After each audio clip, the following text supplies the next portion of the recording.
Un point, c'est tout.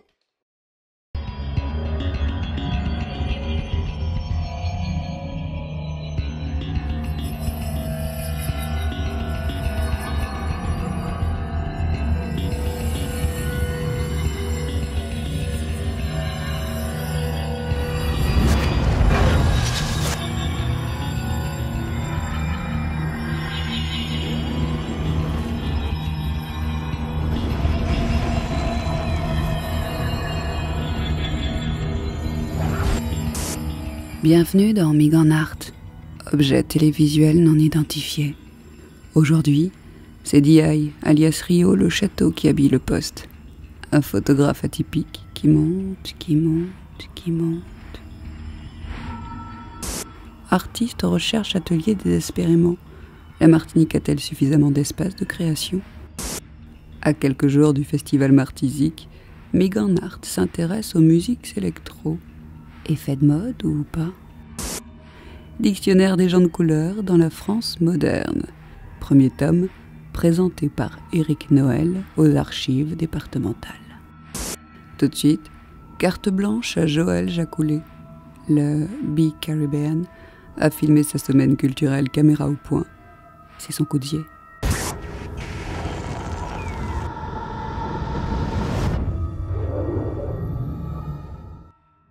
Bonjour, c'est Joël Jacoulet. On va passer une petite semaine ensemble pour l'émission Miganart. Et voilà, on aura un petit peu mon regard sur l'actualité culturelle. Et ce soir, on va au festival du court-métrage à Madiana. Monsieur Eric Basset. Mademoiselle Stéphie Maï, en contre-jour.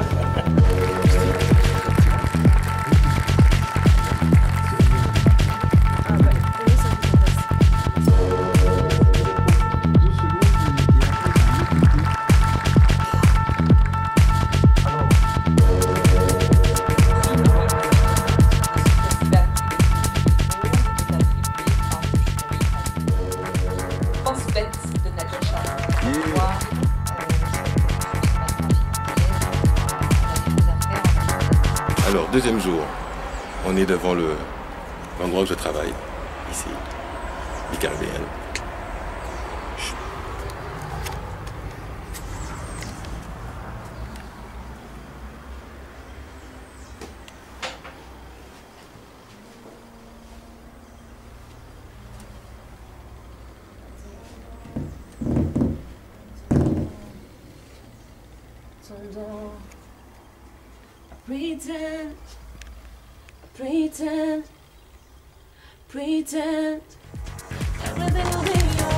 Aujourd'hui, nous sommes devant l'Atrium. On va aller jeter un petit coup d'œil à l'exposition de François Piquet, qui est un artiste guadeloupéen. Voilà, j'ai mon guide culturel de cette semaine, Rebecca Bullet. Voilà, on y va. J'ai mon deuxième conseiller culturel qui nous a rejoint. La personne de Mr. Oh Yeah, l'équipe de choc.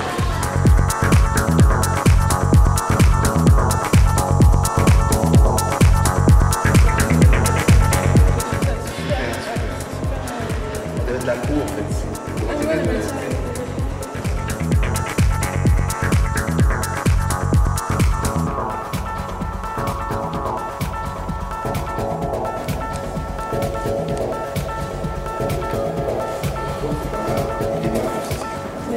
Je pense que c'est le penseur de Piquet.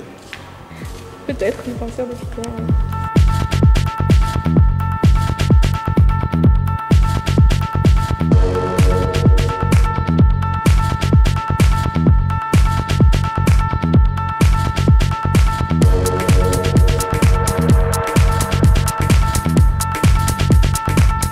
Alors comme tous les mois, le CMAC organise des projections de films aussi.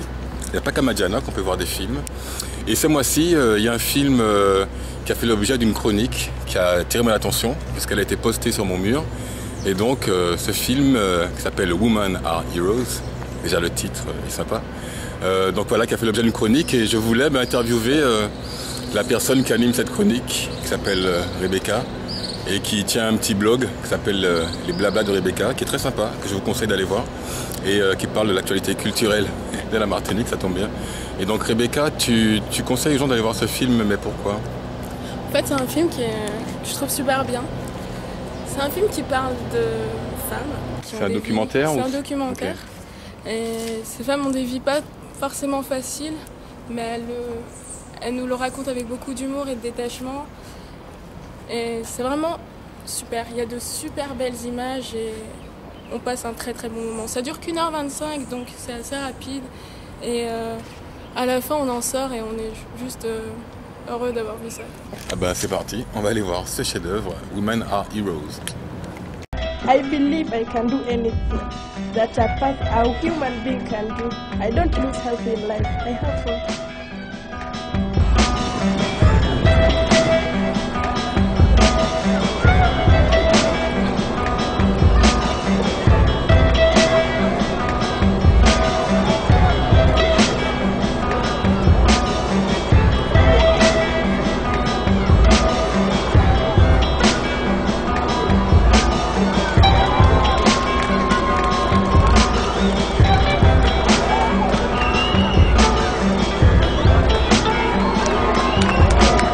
Ok, alors ce soir on est devant l'appart Curiosité caribéenne et ce soir je suis venu découvrir une jeune chanteuse, que voici, qui va se présenter avec son guitariste. Alors ce soir, bonsoir. Bonsoir Joël, donc c'est le duo Heart and Soul, moi je m'appelle Benoît et puis voilà Jeanne. Jeanne. Salut. Voilà, donc écoute, je te remercie d'être venu. Non, bah, c'est sympa. Qu'est-ce que ça va être comme On est deux fans. On a découvert l'annexe au 3e, franchement, on est venu. Ah ben voilà. J'ai essayé de venir au Lydie, j'ai pas réussi, je suis désolé, j'étais trop fatigué. Je peux pas te suivre partout.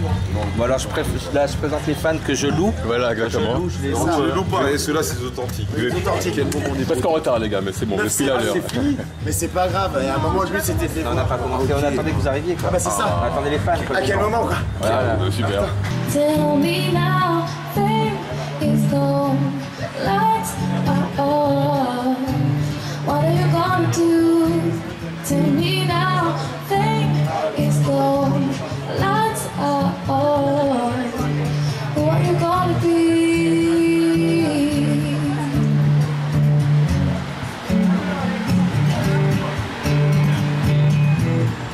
What are you gonna be?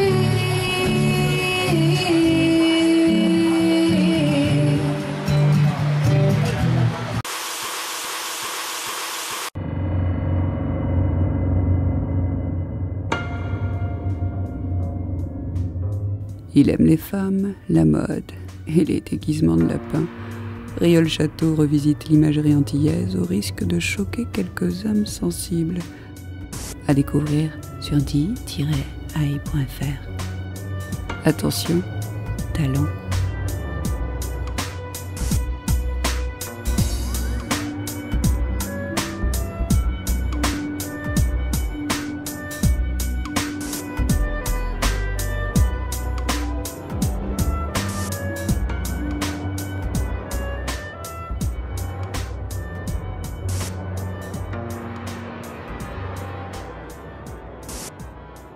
Une maternité désaffectée squattée par un collectif d'artistes et c'est toute une problématique qui ressurgit.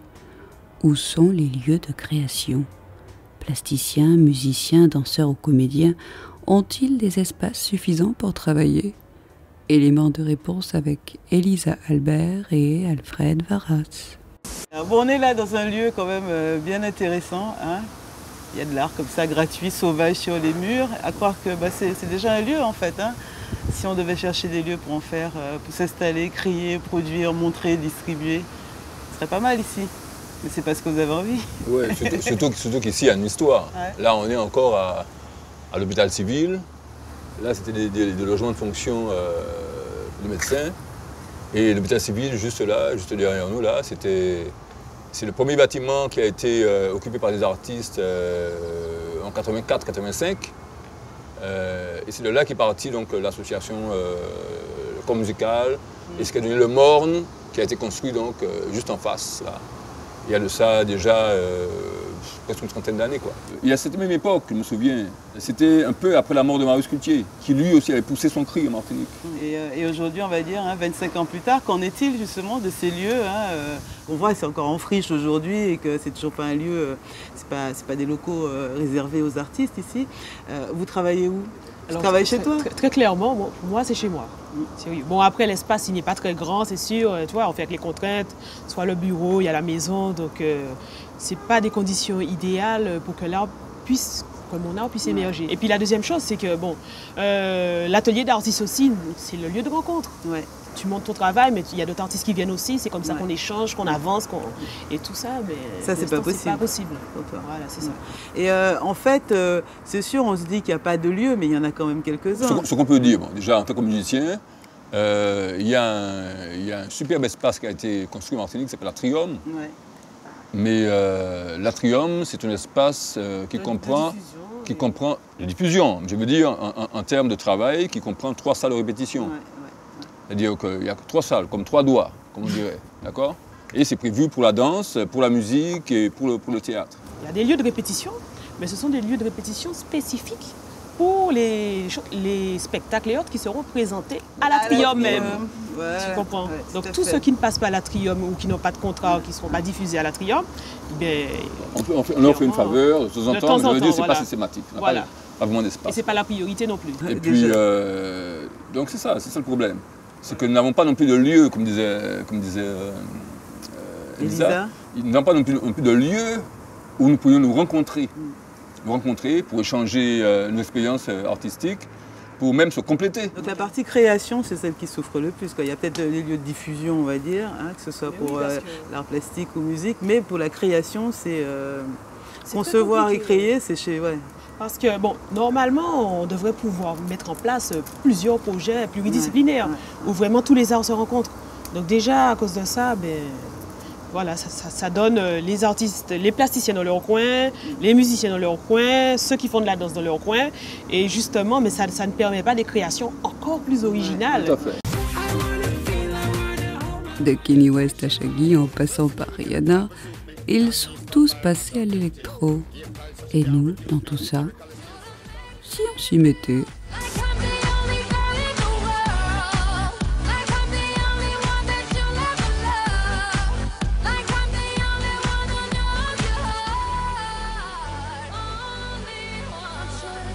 Tous les chanteurs R&B, que ce soit Chris Brown, Usher, Rihanna, se mettent à l'électro. Donc voilà, je dirais pas que c'est une mode parce que ça existe depuis longtemps. Là, on voit que maintenant la nécessité, voilà, c'est évident, quoi. Il faut vraiment avoir une radio électro parce que c'est le genre de musique qui cartonne en ce moment dans le monde entier. C'est un peu normal qu'il y ait une radio qui est spécifiquement électro, quoi.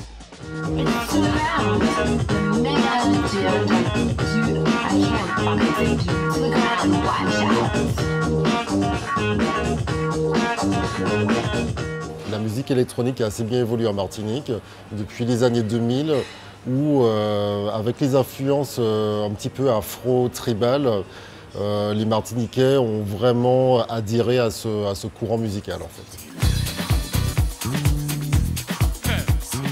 Je pense que c'est un créneau qui est en pleine expansion. Lorsqu'on voit un petit peu ce que les Caribéens, donc notamment les Trinidadiens, font avec la soca mélangée avec la musique électronique, oui, je pense que c'est un créneau assez intéressant. En fait, c'est une musique qui n'a pas de message et qui est juste là pour le fun. Donc, elle est très rythmique, donc elle appelle à la danse, le mouvement, je n'ose pas dire le mot éclate, mais enfin c'est un peu le... si tu veux.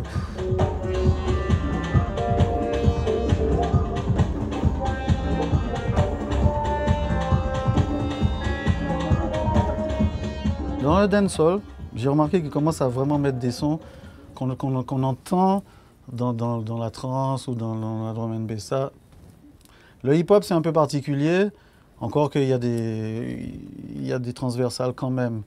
Mais de plus en plus, oui, c'est vrai que... Et c'est vrai que de plus en plus, il y a l'utilisation de sons... Parce que ça, en fait, ça touche...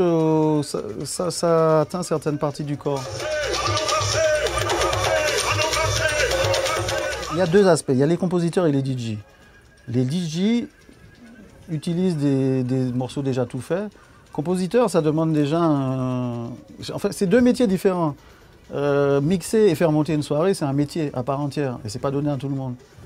Composer, ça demande des notions de musique, même en musique électronique, parce que tu fais pas n'importe quoi. Il y a des styles, il y a des sons liés à certains styles que tu n'utilises pas dans d'autres, etc. Chaque musique a ses codes. Et peut-être qu'ici, on ne s'intéresse pas encore à ça, parce que jusque-là, il y avait des musiques qui fonctionnaient et qui suffisaient à tout le monde. Ça allait très bien. Tu parlais du monde, alors vous avez des exemples aussi, c'est pas, hein, vous avez vu d'autres choses en voyageant, justement, tu as vu comment ça se passe ailleurs, quoi. Je crois que nous c'est un exemple, mais il y a d'autres endroits, même dans la Caraïbe, hein, où ça se passe beaucoup mieux. Bien sûr. Tu vas à Cuba, Cuba, c'est vrai que c'est l'exemple des exemples, hein, ouais. Mais Cuba c'est extraordinaire, c'est-à-dire quand tu es artiste, quand tu vois comment déjà l'artiste est considéré à Cuba, c'est d'abord ça. Avant de parler de lieu, de structure, il y a déjà la considération qu'on porte à l'artiste, et je pense que c'est très lié. C'est très lié. Donc l'artiste à Cuba est considéré. On sait qui il est, on sait ce qu'il fait, on connaît l'impact de son travail et on lui donne les moyens de se développer, quoi. Et donc de proposer au peuple cubain des choses exceptionnelles, mais aussi que Cuba propose au monde des choses exceptionnelles à travers ses artistes. Est-ce que le fait qu'ils aient, eux, des écoles, justement, c'est-à-dire que c'est déjà plus structuré, il y a un cursus, si tu veux, dans la... Oui, et puis surtout le cursus, reprenons l'exemple de Cuba. Donc Cuba, tu fais ton école de beaux-arts à Cuba, clairement, tu as ton diplôme. Ben c'est ça, tu vas tout de suite avoir un lieu pour exposer, tu as un circuit qui est défini. Diplômé peut-être. Voilà. Ça. Non, mais tu le suis. C'est-à-dire que la structure est déjà en place pour savoir, bon, tu seras artiste après, tu seras peintre, tu seras designer ou autre. Voilà, mais tu sais où tu vas, il y a déjà des filières qui existent. Alors que, pour prendre notre exemple, puisqu'on parle mieux de ce qu'on connaît, bon, on a une super école d'art ici, tout le monde en dit du bien, et moi la première, mais après, tu as ton diplôme, tu fais quoi? Nous sommes quand même des gens qui avons une place essentielle.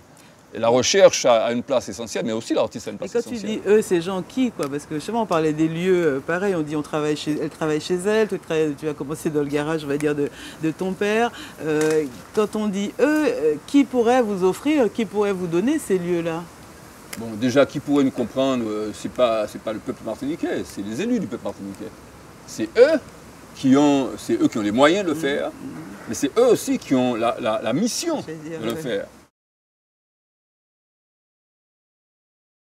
Et c'est dommage parce que ça fait que le pays même ne respire pas, ça fait que le peuple même ne respire pas, ça fait que les gens sont angoissés parce que ça n'explose pas.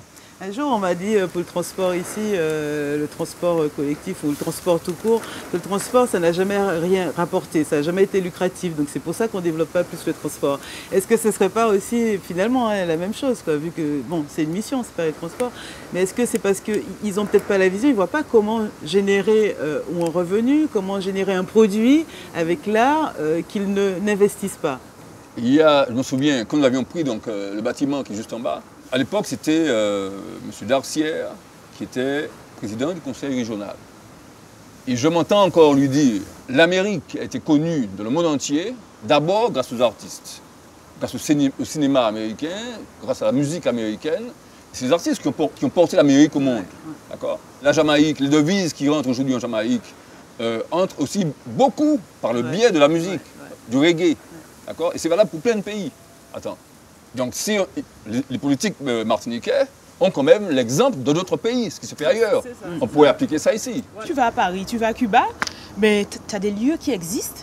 Les collectivités créent carrément des lieux qui proposent soit gratuitement à des artistes, soit des locations à un coût minime, pour que les artistes fassent vivre ce lieu, qu'on voit des choses, qu'il y ait des ateliers. Donc si on veut faire connaître notre culture, que notre culture devienne un outil de développement économique, eh bien, il faut prendre notre train en marche maintenant et il faut quelque part accélérer pour rattraper ce retard, parce qu'on est en retard. Un dictionnaire des gens de couleur de la France moderne. Éric Noël présente le premier des 3 tomes aux archives départementales de Martinique. Celui qui est issu d'un blanc et d'un indien, d'une indienne. C'est toujours dans ce sens que le terme est employé en métropole et c'est précisément autour de ce terme que justement il va y avoir élargissement. en 1771. J'ai voulu constituer un instrument de travail. Il y avait déjà eu des travaux très importants de fait sur les négriers, les entrepreneurs de traite, un répertoire des expéditions négrières de Jean Métas. En revanche, j'ai trouvé que sur tous ces hommes et ces femmes qu'ils avaient amenés en France, ces nègres comme on disait à l'époque, ces gens de couleur au sens large, il n'y avait pas d'approche aussi exhaustive. Et j'ai voulu en sorte constituer plus qu'un répertoire, un véritable dictionnaire permettant individuellement de les connaître depuis leur arrivée en France jusqu'à éventuellement leur mariage, le moment où ils ont eu des enfants, bref, connaître les itinéraires individuels et donc avoir une sorte de base qui soit plus qu'une base de données, un moyen de mieux connaître ce qui est une partie de la société française de l'époque. Il y avait une différence à la couleur de Colbert dans ce code noir de 1685 est indifférent à la couleur. Je pense que les étapes se franchiront tout le temps. On peut donner un exemple précis. Avant de parler des nègres, l'on parlait des morts, comme je l'ai indiqué. Or, le mot mort est finalement devenu péjoratif. Au XVIIIe siècle, la suprême insulte pour celui qu'on appelle très officiellement un nègre, c'est d'être traité de morico. Parce que morico est dérivé du mot mort et est quelque chose d'insultant. Or, aujourd'hui, quand vous prenez le langage actuel, le mot officiel est le mot noir, et si vous traitez un noir de nègre, ça ne sera pas forcément vu de manière très sympathique. Alors même que ce terme, il y a 2 siècles, était le terme officiel. Ce que je veux dire par là, c'est qu'un terme officiel, trop galvaudé, finit par devenir péjoratif et amène à l'emploi d'un autre. On peut se poser cette question, pourquoi de jeunes noirs africains ou noirs de Paris préfèrent qu'on les appelle blacks ou renois, peut-être par rejet d'un terme noir qui à leurs yeux a déjà une connotation péjorative. Donc je crois qu'on est dans des cycles sémantiques auxquels on n'échappera pas tant que justement la société, nos civilisations évolueront.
Je disais oui, un espace c'est quoi? C'est béton, sable et puis mur, en fait, tout ce qu'on peut imaginer pour se faire un local.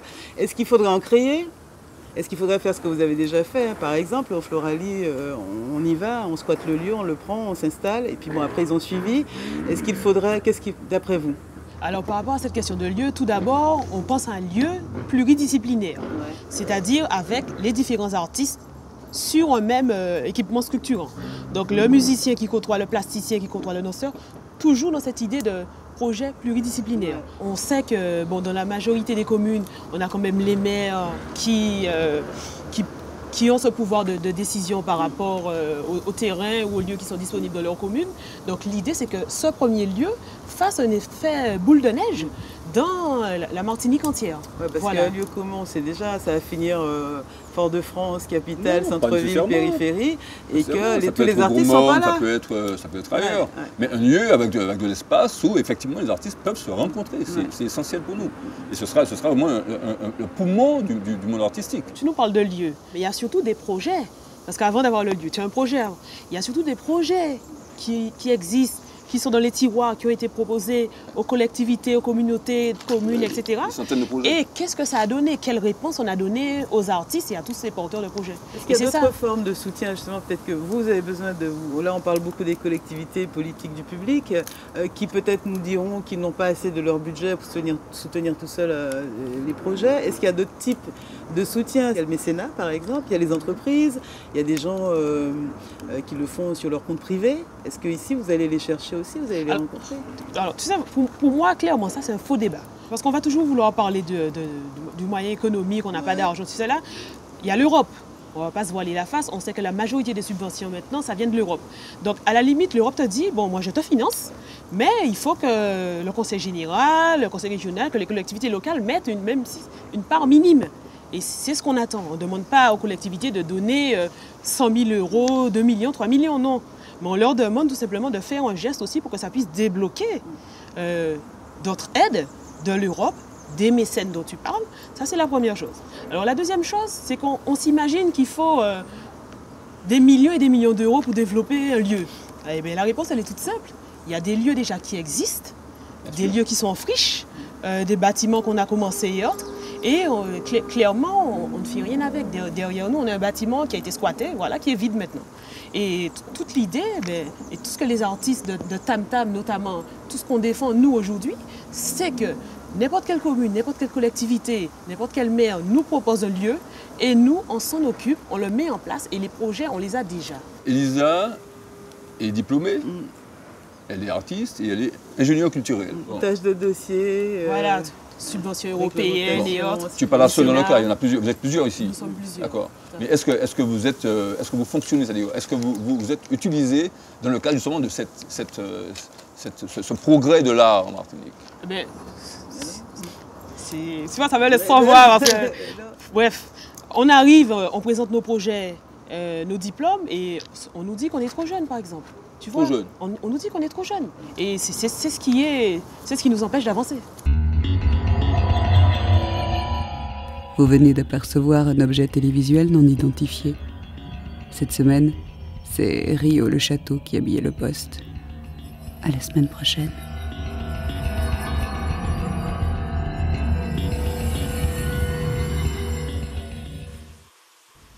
Miganart continue sur miganart.com.